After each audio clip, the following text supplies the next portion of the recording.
एक बार की बात है, एक रामनगर नाम का एक गांव हुआ करता था और उसी गांव के एक छोटे से घर में कलवा और उसकी पत्नी रीमा अपनी छोटी सी बेटी राधिका के साथ रहा करते थे। कलवा बहुत ही मेहनती किसान था, जिसकी मेहनत की वजह से ही उसकी फसल बहुत अच्छी होती थी। अच्छी फसल होने के कारण सभी गांव वाले कलवा से चिढ़ा करते थे। अरे रीमा, मैं अपने खेत पर फसल देखने जा रहा हूँ। कहीं उसमें कोई रोग तो नहीं आ गया? ठीक है जी, आप चले जाइए। कलुआ अपने खेतों की ओर चल देता है।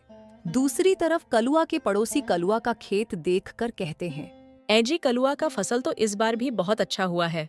हाँ भाग्यवान, मैंने भी देखा है। पर हम इसमें कर भी क्या सकते हैं? कलुआ की तरह हमारी किस्मत इतनी अच्छी तो नहीं है।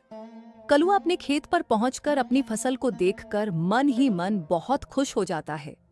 अरे इस बार फसल तो बहुत अच्छी हुई है। मैं इस फसल को बेचकर सारे पैसे राधिका के बैंक खाते में जमा कर दूंगा, क्योंकि अब राधिका बड़ी हो रही है। इतना कहकर कलुआ अपने घर की ओर निकल पड़ता है।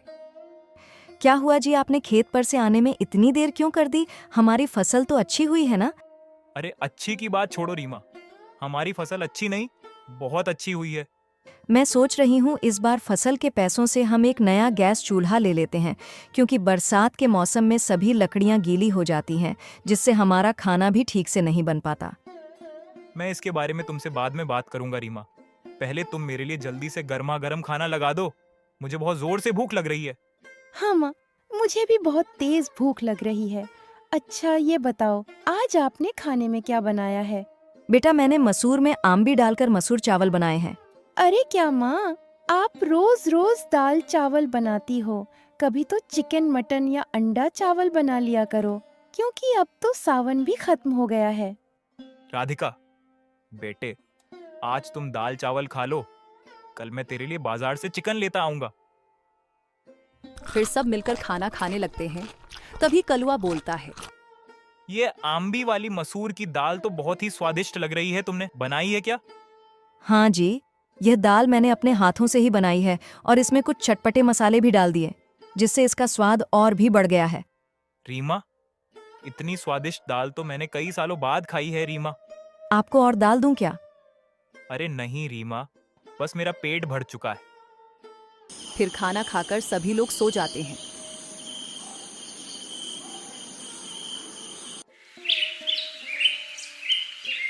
जैसे ही सुबह का सवेरा होता है, वैसे ही बरसात शुरू हो जाती है। मौसम बहुत खराब हो जाता है। आसमान में चारों तरफ काले काले बादल छा जाते हैं। तभी रीमा की आंख खुलती है और वह कहती है, हे भगवान, अगर ऐसे ही बारिश लगातार होती रही तो हमारी फसल तो इस बार बर्बाद ही हो जाएगी। ऐजी राधिका के पापा, आप जल्दी उठ जाइए। बाहर बहुत तेज बारिश हो रही है। हमें जल्दी से जल्दी अपनी फसल के लिए कुछ व्यवस्था करनी पड़ेगी, नहीं तो हमारी फसल बर्बाद हो जाएगी। तभी दोनों अपने खेतों की ओर चल देते हैं। फिर तभी एकदम से जोरों की बरसात शुरू हो जाती है। यह देखकर कलुआ चिंता में पड़ जाता है। सुनिए जी, आप चिंता मत कीजिए, जो होना था वह तो हो गया। अब हम भला इसमें कर भी क्या सकते हैं? भगवान जो भी करता है अच्छे के लिए ही करता है।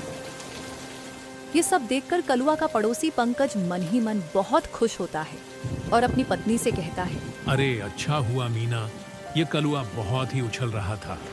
अब इसकी अक्ल ठिकाने आ गई है। अरे आप इतना खुश क्यों हो रहे हो? उसके साथ साथ हमारी फसल भी तो खराब हुई है ना। आपको तो दुखी होना चाहिए। अरे हमने तो अपनी फसल में ज्यादा लागत नहीं लगाई थी और हमने ना ही ज्यादा मेहनत की है, तो इसलिए मुझे बहुत ही खुशी हो रही है, क्योंकि कलुआ की फसल बर्बाद हो गई। कम से कम कलुआ हमसे ज्यादा अमीर नहीं हो सकता। 10 दिन तक लगातार बरसात होती जाती है। फिर जब मौसम अच्छा हो जाता है, तब कलुआ अपनी फसल को देखने के लिए जाता है। तब वह देखता है कि उसकी बची कुची सब फसल पूरी तरह से नष्ट हो चुकी थी। फिर वह घर जाकर सारी बात अपनी पत्नी रीमा से बता देता है। अरे रीमा, हमारी फसल तो बारिश के कारण बर्बाद हो गई। अब हमारा घर कैसे चलेगा? अरे आप घबराइए मत, सब ठीक हो जाएगा। मुझे खेती करने के अलावा और कोई काम करना नहीं आता रीमा। तुम तो अच्छी तरह से जानती हो ना। और फिर वह चिंता में पड़ जाता है। सुनिए जी, आप चिंता मत कीजिए, मेरे पास एक उपाय है जिससे हमारा इस साल का खर्चा आसानी से चल सकता है। अब हमें खेती की चिंता नहीं करनी पड़ेगी। हम अचार बनाने का काम शुरू करते हैं ना। मैं घर पर अचार बनाऊंगी और तुम गांव-गांव और शहर-शहर जाकर उस अचार को बेच आना। क्या पता भगवान की कृपा से हमारा यह व्यापार अच्छा चलने लगे। पता नहीं रीमा हमसे कोई अचार खरीदेगा भी या नहीं। कहीं ऐसा ना हो रीमा कि हमारे पास जो कुछ भी धन बचा है वह सब इस अचार बनाने में नष्ट हो जाए।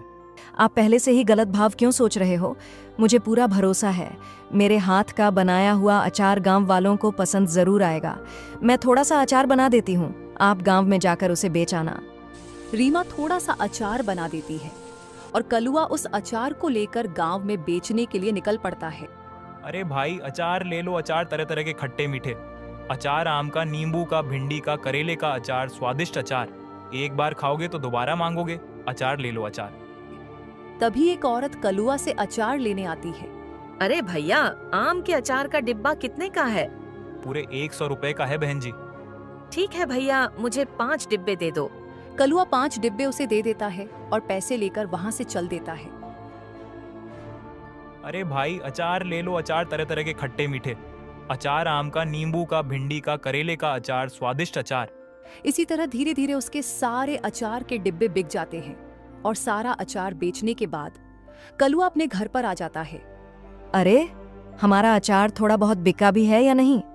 अरे रीमा, हमारे अचारों का एक डब्बा नहीं बल्कि सारे डिब्बे बिक गए हैं। अरे ये आप क्या कह रहे हैं? हमारे सारे अचार के डिब्बे बिक गए, ये तो बहुत अच्छी बात है। ये लो रीमा, आज की कमाई के पैसे। इनमें से कुछ पैसे राधिका के बैंक खाते में जमा करने के लिए रख दो और बच्चे कूचे पैसों से हम अपना घर चलाएंगे। और रही बात तुम्हारे गैस चूल्हे की, तो उसे हम किस्तों पर खरीद लेंगे। फिर रीमा पैसे लेकर रख देती है और अगली सुबह उठकर और भी ज्यादा अचार बनाती है। फिर कलुआ अचार लेकर गांव में बेचने के लिए चल पड़ता है। अरे कलुआ भाई, मैंने सुना है आपका अचार बहुत ही स्वादिष्ट है। चलो मुझे भी 2 डब्बे नींबू के अचार के दे दो। जरा मैं भी तो देखूं कि आपके अचार में ऐसा क्या है जो लोगों को आपका अचार इतना पसंद आ रहा है। फिर कलुआ उस आदमी को नींबू के अचार के डिब्बे दे देता है और फिर कल की तरह आज भी धीरे धीरे कलुआ का सारा अचार बिक जाता है। फिर कलुआ वह सारा अचार बेचकर अपने घर की ओर चल देता है और जैसे ही वह अपने घर पर पहुंचता है तो वह अपनी पत्नी से कहता है, अरे रीमा, हमारे अचार के चर्चे तो आजकल पूरे गांव में फैल चुके हैं। गांव में जाते ही मेरा सारा अचार एकदम से बिक जाता है। रीमा यह सुनकर बहुत ही खुश हो जाती है। दोनों बात कर ही रहे होते हैं कि तभी उस गांव का मुखिया कलुआ के घर पर आ जाता है और वह कलुआ से कहता है, अरे कलुआ, मैंने सुना है तुम्हारी पत्नी अचार बहुत ही स्वादिष्ट बनाती है। मेरे घर पर 1 हफ्ते के बाद मेरी बेटी की शादी है। इसके लिए तुम्हें बहुत बड़ी मात्रा में अचार बनाना होगा। क्या तुम 1 हफ्ते में मुझे अचार के 100 डब्बे बनाकर दे सकते हो? अरे क्यों नहीं मुखिया जी, मैं आपको अचार के 100 डब्बे बनाकर आपके घर पर ही भिजवा दूंगा। ये सारी बात कलुआ के पड़ोसी पंकज और उसकी पत्नी मीना सुन लेते हैं। पंकज और उसकी पत्नी मीना कलुआ की इस तरक्की से बहुत ही जलते हैं। हे भगवान, आप कलुआ के साथ ही अच्छा क्यों करते हैं? मैं उसे अपने से ज्यादा अमीर बनते हुए नहीं देख सकता। रीमा जैसे ही अचार बनाकर सोने जाती है तभी पंकज और उसकी पत्नी मीना उसका सारा अचार चुरा लेते हैं।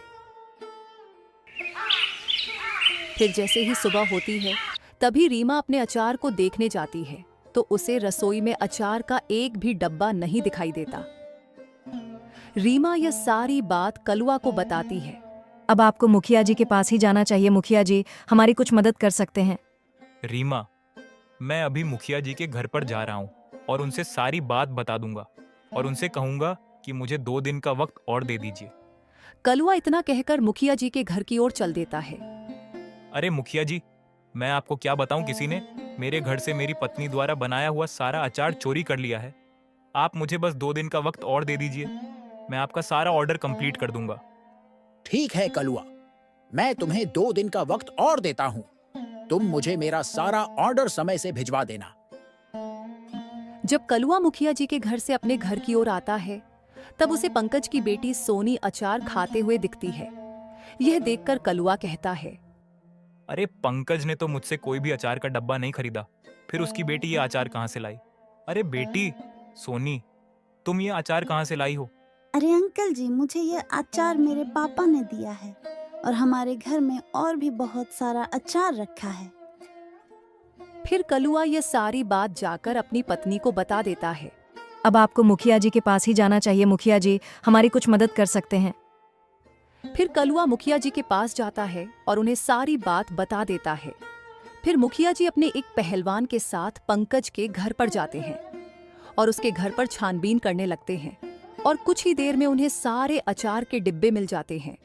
यह क्या है पंकज? तुमने कलुआ के अचार के डिब्बे क्यों चुराए? मुझे माफ कर दीजिए मुखिया जी, मैं अंदर ही अंदर कलुआ से जलने लगा था, इसलिए मैंने ऐसा किया। आज के बाद मैं कभी चोरी नहीं करूंगा। मुखिया जी मुझे माफ कर दीजिए। ठीक है पंकज, मैं तुम्हें इस बार माफ कर देता हूँ, पर तुम ध्यान रखना, ऐसी गलती दोबारा मत करना, वरना मैं तुम्हें इस गांव से ही बाहर निकलवा दूंगा। और फिर सारे अचार के डिब्बे मुखिया जी अपने घर पर ले जाते हैं और उन डब्बों के बदले पैसे कलुआ को दे देते हैं। और फिर कलुआ का घर अचार के पैसों से अच्छी तरह से चलने लगता है और वह खुशी खुशी अपना जीवन जीने लगता है।